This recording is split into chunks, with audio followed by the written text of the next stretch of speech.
미국의 한 언론이 한국이 전통적 우방인 미국의 정치적 영향력에서 벗어나기 위해 핵무기 개발을 할지 모른다는 의혹을 제기했습니다. 미국 정상회담이 성과 없이 끝난 뒤 북한이 동창리 미사일 발사장 재건 움직임을 보이는 등 긴장감이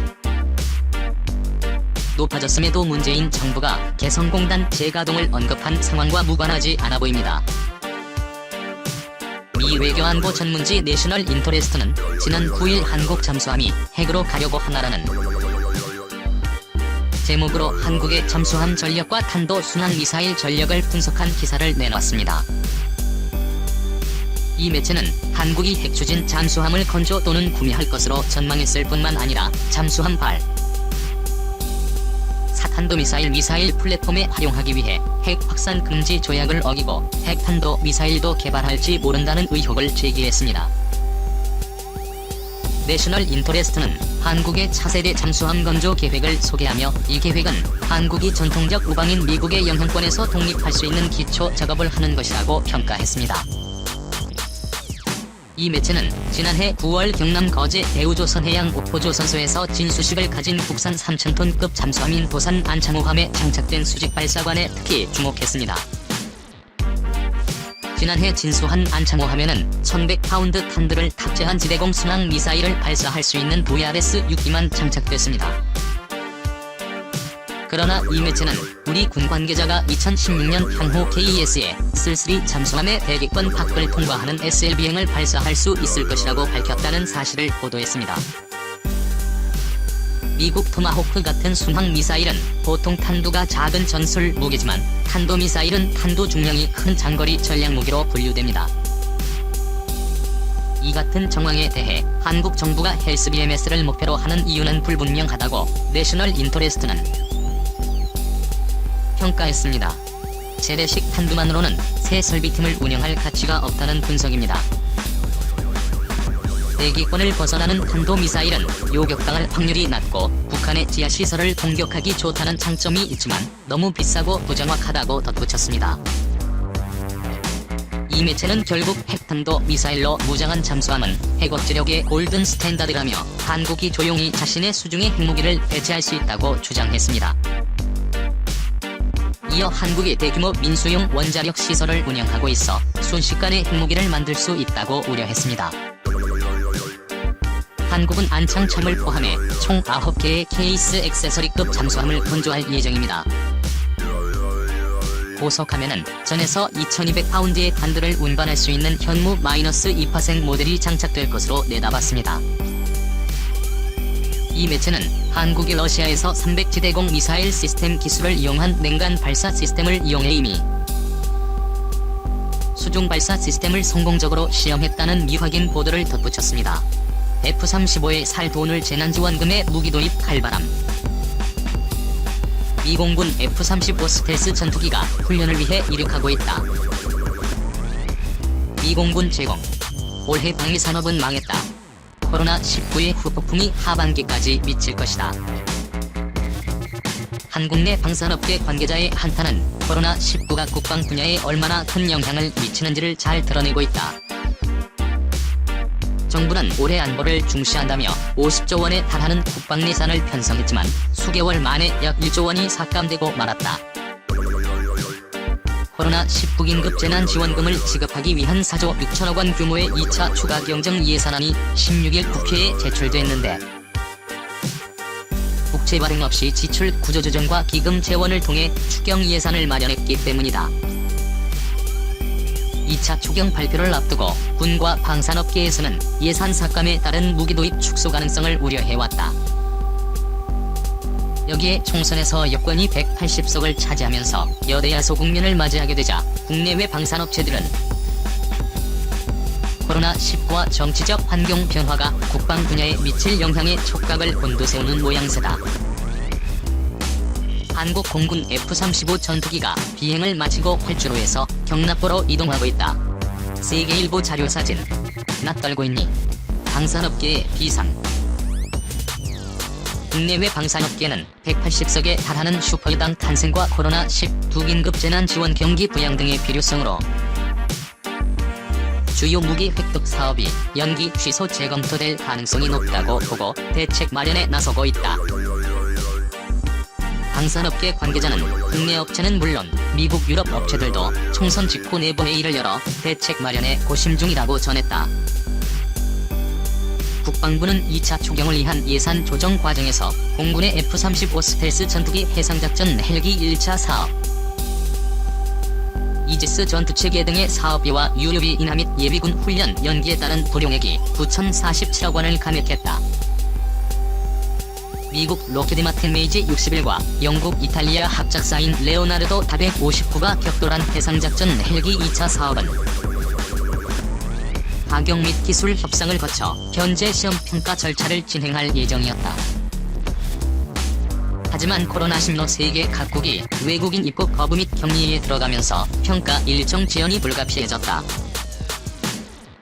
군 당국은 전력화 시기를 맞추는 건 문제없다는 입장이지만 전체적인 사업 일정이 늦어지는 것은 피하기 어렵다는 관측이 많다. 육군 CH-47 수송 헬기가 8주로에 전시되어 있다. 세계일보 자료사진. F-352와 이지스 전투체계 사업은 올해 지급할 금액을 내년으로 미루는 방식으로 조정했다. 국방부는 국내 방위산업 보호 차원에서 해외 도입 사업 위주로 감액했다는 입장이다. 하지만 3차 추경이나 내년도 국방예산 편성이 용의 2일의 2025 국방중기 계획 수립에서도 이 같은 기조가 유지될 것인지는 미지수다. 사업 추진을 위한 선행 연구나 소요 검토 또는 확정 단계에 있는 무기 획득 사업들이 영향을 받을 것이라는 전망이 나오는 대목이다. 미국이 발사와 유사한 지상감시 정찰기를 2020년대 중후반에 도입하는 사업은 미국 레이시온과 스웨덴 사부가 국내 업체와 손잡고 사업 참여를 추진했으나 단기간 내 추진이 어렵게 됐다.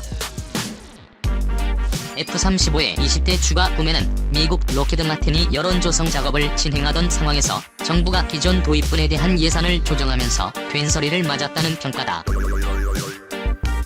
미국 보잉의 AH-64의 공격 헬기 추가 도입과 CH-47 수송 헬기 성능 개량 및 신형 구매 등도 영향을 받을 전망이다. 경쟁 입찰 및 국내 개발 비중 확대될 때 구매를 위한 절차 진행에 착수한 사업들도 위태롭기는 마찬가지다. 국방중기 계획의 무기 구매의 큰 틀을 잡는다면 구체적인 추진 방법과 우선순위 등을 정하는 것은 국방부 장관이 주재하는 방위사업 추진위원회다. 문제는 위원회 개최가 계속 미루어지고 있다는 점이다.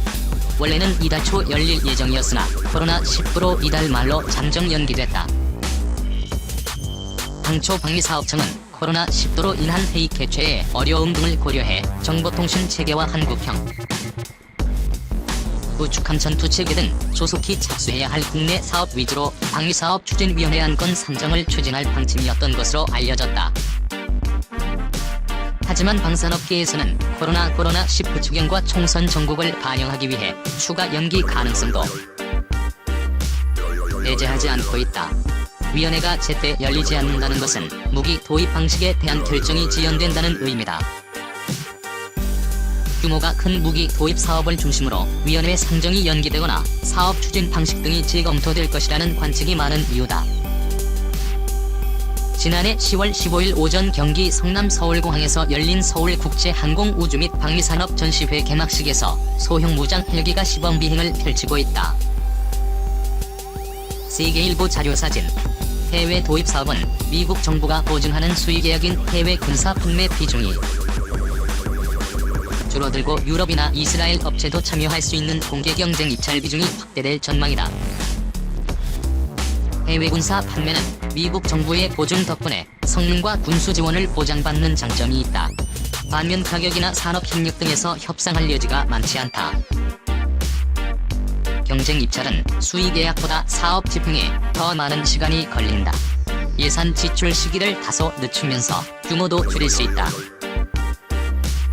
협상 과정에서 산업 협력을 요구해 국내 업체와의 협업을 유도 일자리 유지와 매출 증대를 지원할 수도 있다. 국내 기간 산업 유지를 위한 범정부적 지원 필요성이 강조되는 상황을 감안하면 경쟁 입찰 비중의 확대 가능성이 높다는 관측이다.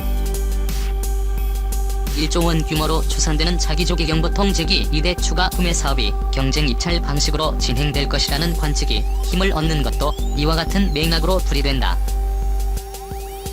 이와 관련해 해당 사업에 참여할 의사를 내비쳤던 스웨덴 사부는 수천억 원 규모의 산업협력 방안을 국내 업체와 논의해온 것으로 알려졌다. 국내에서 무기를 연구 개발하는 사업은 기간산업진흥과 일자리 유지 등을 위해 기존 계획대로 추진될 것으로 보인다. 달릴 스포츠카를 짐 싣는 픽업트럭 개조해서 만들겠다는 거냐는 비판을 받았던 해병대 상륙 공격 헬기. 사업은 미국 베레이의 지원 제트나 보잉 H-64의 도입 대신 한국 항공우주산업의 마련은 헬기를 토대로 국내 개발할 가능성이 높다. 한국형 전투기 개발도 예정대로 추진하지만 도입 규모는 조정될 수 있다는 관측도 나온다.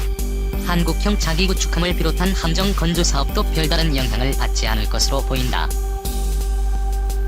전문 다연장 로켓 발사 차량이 경남 창원 한화 디펜스 공장에서 조립되고 있다. 한화 제공. 반면 방산 수출은 침체 국면을 벗어나기 힘들 전망이다.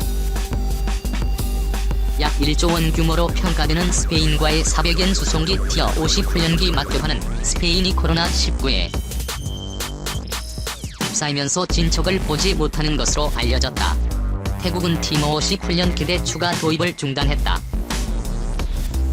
그러나 19 방역과 예방 경기 부양에 천문학적인 예산을 쏟아붓는 상황에서 국방 예산은 칼바람이 불가피하다. 세계 무기 시장이 위축될 수 있다는 뜻이다.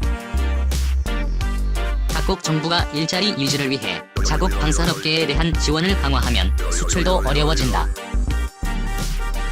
그러나 19 상황 장기화에 따른 경기 하강으로 업체들의 자금난과 3, 4차 협력업체의 어려움이 가중되고 원자재 수급과 수출에 차질이 빚어지면서 국내 방산업계는 정부의 적극적인 지원을 요구하고 있다. 정부도 지원 대책을 강화한다는 방침이지만 코로나19 추경과 경기 부양책 등이 잇따르면 국방 예산도 영향을 받을 수밖에 없어 향후 정책 집행을 놓고 고심이 깊어질 전망이다.